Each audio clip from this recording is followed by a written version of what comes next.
kembali di sini kita ya. Salam sehat untuk kita semua ya. Kali ini memang akan lanjutkan kembali pembelajaran kita ya. Karena tadi pagi kita sudah berdoa bersama dengan teman-teman kalian dan saatnya kita mulai belajar ya. Pada kali ini kita akan pelajari masih di tema yang ke-6, di subtema yang ketiga, dan kini kita saatnya akan melanjutkan di pembelajaran ke-4 sampai dengan ke-6 ya. Oke ya, semua sudah siap ya? Kita mulai. Ya anak-anakku, sekarang kita akan belajar lagi. Kita akan lanjutkan masih di tema 6, subtema 3. Kali ini kita akan lanjutkan di pembelajaran 4 sampai ke 6 ya. Sudah siap ya? Mari kita belajar. Nah, di sini pertama kali kita akan belajar tentang reklame ya. Di materi-materi sebelumnya kita juga sudah belajar ya tentang reklame.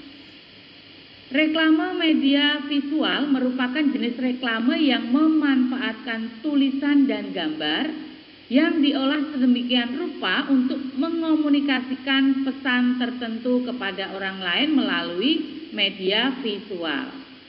Nah, jenis-jenis reklame antara lain apa saja? Nah, jenis-jenis reklame itu antara lain yang pertama itu adalah iklan.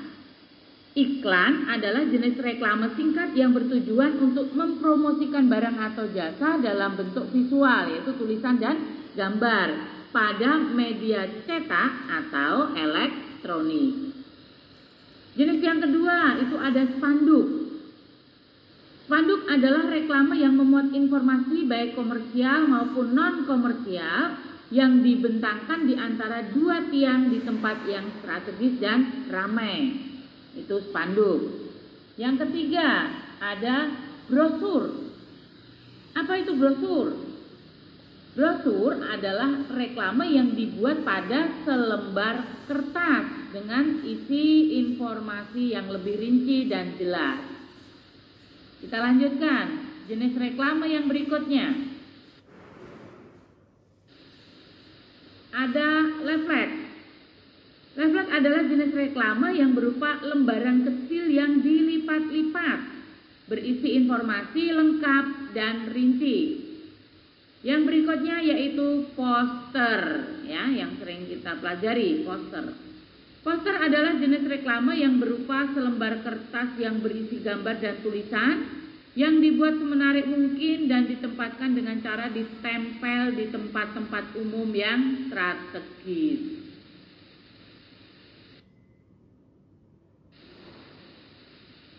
Sekarang kita lanjutkan tentang poster ya. Ciri-ciri poster.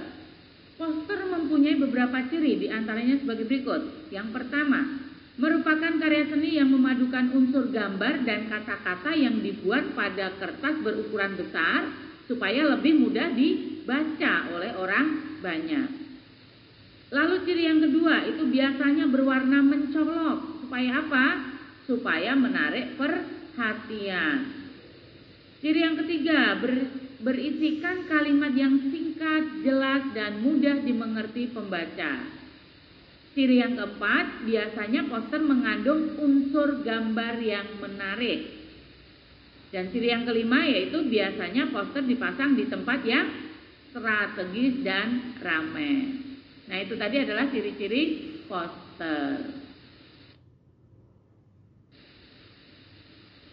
Nah, sekarang syaratnya apa?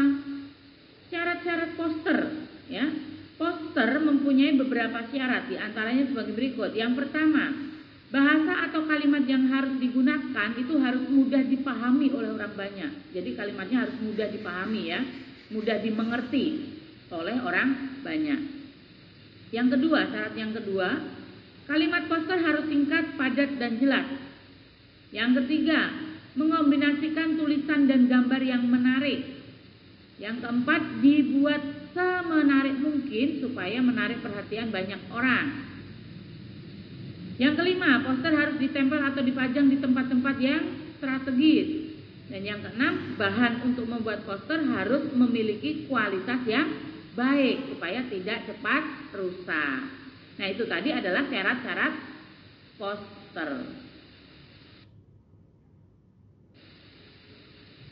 Nah, kalau tadi sudah ciri-ciri, syarat, dan sekarang kita belajar tentang tujuannya. Tujuan pembuatan poster. Tujuan membuat poster adalah untuk mengajak atau menghimbau masyarakat agar melakukan sesuatu seperti yang dituliskan dan digambarkan dalam poster tersebut. Nah, berikut ini adalah hal-hal yang perlu diperhatikan dalam membuat poster. Ya, masih ada hubungannya dengan syarat dan ciri-cirinya juga ya. Yang pertama, gambar dibuat mencolok dan sesuai dengan ide yang dikomunikasikan. Yang kedua, kata-kata yang digunakan dalam poster harus bersifat sugestif, efektif, dan mudah diingat. Jenis font atau hurufnya itu sebaiknya mudah terbaca dengan ukuran yang besar. Ya, itu tadi. Ya, yang berikutnya adalah langkah-langkah atau cara membuat poster. Nah, bagaimana caranya atau langkah-langkahnya? Yang pertama, menentukan topik atau tema dan tujuan membuat poster dulu. Tentukan topiknya atau temanya atau tujuannya, ya. Yang kedua, menyiapkan alat dan bahan. Yang ketiga, buatlah kalimat yang singkat, jelas dan mudah dimengerti. Yang keempat, gunakan gambar dan warna yang menarik, ya. Gunakan media yang tepat. Nah, itu adalah langkah-langkah membuat poster. Nah, nanti kalian juga pasti akan ada tugas untuk membuat poster. Ya, dari SBDP tentang poster kita beralih ke pelajaran IPA, ya. Masa puber, ya, masih ada lanjutannya dengan sub-sub tema yang kemarin. Oke, kita akan mulai untuk pelajaran IPA-nya. Masa puber akan membuat kelenjar keringat lebih aktif dan dapat menyebabkan bau badan. Kulit mengalami perubahan yang dipengaruhi oleh hormonal. Hal ini yang menyebabkan timbulnya jerawat atau mungkin kulit kita menjadi kering. Nah, berikut ini ada beberapa cara untuk menjaga kebersihan tubuh pada masa remaja. Ingat ya, untuk menjaga kebersihan tubuh pada masa remaja. Yang pertama, mandi secara teratur ya, minimal 2 kali lah sehari ya. Setelah mandi, gunakan deodoran untuk mencegah produksi keringat berlebih atau bau badan. Yang ketiga, mencuci muka secara teratur untuk mencegah dan mengurangi jerawat. Yang keempat, memakai pakaian yang bersih dan menyerap keringat. Yang kelima, mencuci rambut secara teratur. Mencuci rambut itu maksudnya keramas ya, keramas secara teratur. Yang keenam, sering berganti celana dalam agar bersih dan sehat. Ya, celana dalam yang kotor itu bisa menyebabkan tumbuhnya jamur dan bakteri yang akan membahayakan kita. Ya, nah itu tadi adalah beberapa cara untuk menjaga kebersihan tubuh kita. Oke, kita lanjutkan. Masa remaja adalah masa yang paling rawan secara psikologis dan sosial yang dapat memberi dampak kesehatan fisik. Nah, sekarang bagaimana cara untuk menjaga kesehatan remaja? Ya. Yang pertama, tetap menjaga kebersihan tubuh. Ya. Yang kedua, memenuhi asupan kalsium dan vitamin. Ketiga, perbanyak mengkonsumsi lemak omega 3. Yang keempat, rajin berolahraga secara teratur ya, meskipun sebentar ya, olahraga secara teratur. Yang kelima, perhatikan tentang berat badan ya. Pertahankan berat badan kalian agar tetap ideal. Jadi jangan terlalu gemuk sekali ya, dan jangan terlalu kurus sekali ya. Pertahankan berat badan agar tetap ideal. Yang keenam, mengurangi konsumsi makanan yang mengandung kolesterol dan kalori yang cukup tinggi ya. Jangan makan makanan yang sering digoreng-goreng gitu ya, itu akan menyebabkan kolesterol ya. Terus yang berikutnya, tidak merokok dan minum minuman keras ya. Minuman keras di sini maksudnya minuman yang beralkohol ya. Untuk kalian bisa tetap menjaga kesehatan tubuh kalian, jadi kalian hindarkan ya. Merokok, minum minuman keras itu tolong dihindari. Ya. Percaya kalian pasti jadi anak-anak yang baik, jadi tidak mengenal seperti itu.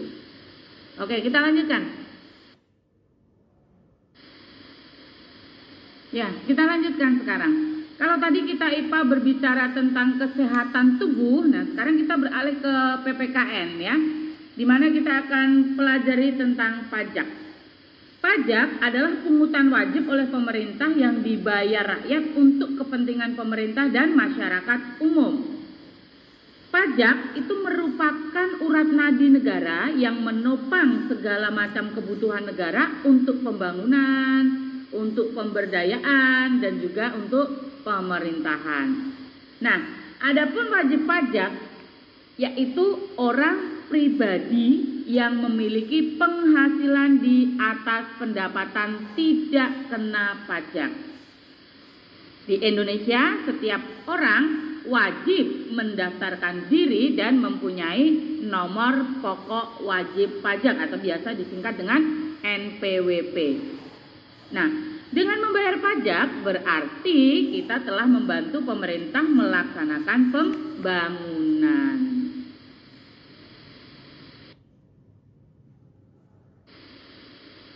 Kita lanjutkan.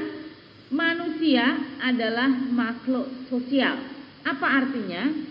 Ya, artinya adalah bahwa manusia itu tidak bisa hidup sendiri, namun harus hidup berdampingan dengan manusia yang lain. Kenapa? Karena kita saling membutuhkan satu dengan yang lain. Salah satunya itu dengan kesadaran bergotong royong ya, bergotong royong, segala sesuatu yang dikerjakan dapat lebih mudah dan cepat diselesaikan karena kita saling membantu dalam hidup gotong royong itu. Adanya semangat gotong royong itu maka timbullah rasa kebersamaan, timbul rasa kekeluargaan, timbul rasa tolong menolong sehingga dapat terbina rasa kesatuan dan persatuan nasional. Ya, paham ya? Oke, kita lanjutkan. Berikut ini adalah kegiatan dan kerjasama yang diharapkan dari masyarakat agar terwujud masyarakat yang sehat. Terwujud masyarakat yang sehat. Apa saja? Yang pertama, menimbang bayi dan balita setiap bulan. Yang kedua, menggunakan air bersih untuk memasak dan mencuci. Yang ketiga, mencuci tangan dengan air bersih dan sabun. Ya, kalau bisa di tempat air yang mengalir ya. Terus menggunakan jamban sehat. Tahu jamban? Jamban itu kalau zaman dulu kloset sekarang ya. Menggunakan jamban sehat ya.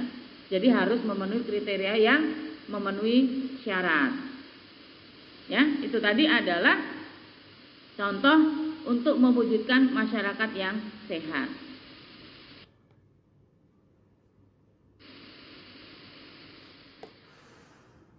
Nah, anak-anak sekalian, itu tadi adalah pembelajaran kita kali ini ya. Dan semoga pembelajaran ini bermanfaat untuk kalian ya, supaya kalian bisa menambah wawasan kalian ya. Dan tetap kalian harus jaga kesehatan ya. Dan sampai bertemu kembali dengan materi yang selanjutnya.